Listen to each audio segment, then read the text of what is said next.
మాజీ ఎమ్మెల్యే జేసీ ప్రభాకర్ రెడ్డి అధికారులపై తీవ్ర స్థాయిలో విరుచుకుపడ్డారు. తమను వేధించిన ఏ ఒక్క అధికారిని వదిలేదలేదని తేల్చి చెప్పారు.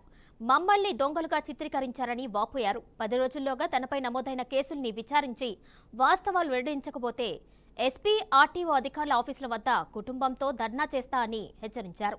మాజీ ఇంటెలిజెన్స్ చీఫ్ సీతారామాంజనేయులు, సజ్జల రామకృష్ణారెడ్డి, మాజీ మంత్రి పేర్ని నాని, డీటీసీ శివరాం ప్రసాద్ను వదిలిపెట్టనని అన్నారు.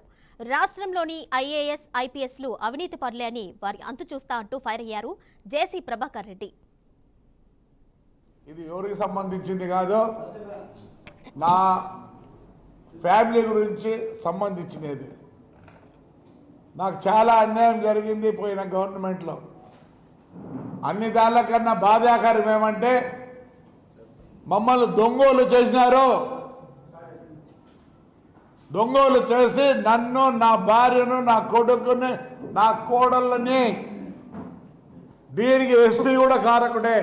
నన్ను పట్టుకొచ్చిన వాళ్ళందరి మీద రాశాను నేను బుక్లెట్. ఇదిగో మొత్తం నాకు చాలా అన్యాయం జరిగింది గవర్నమెంట్లో.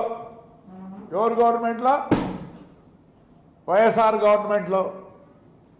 నేను ఈ గవర్నమెంట్ ఏమనుకో, చంద్రబాబు ఒకవేళ నేను పోయి అడిగితే అన్ని చేస్తాడు నాకే. But I have to prove my self. లేదంటే రేపు ఆయన అంటారు. దీంట్లో సీతారామాంజనేయులు మెయిన్.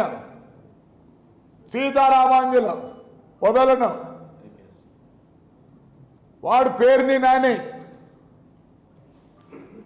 అతను అసిస్టెంట్ కమిషనర్ ప్రసాదరావు, ఈడ డిటిసి శివప్రసాద్, అందరూ బ్రేక్ ఇన్స్పెక్టర్లో మీ ఇళ్ళ కాడొచ్చి కూర్చుంటా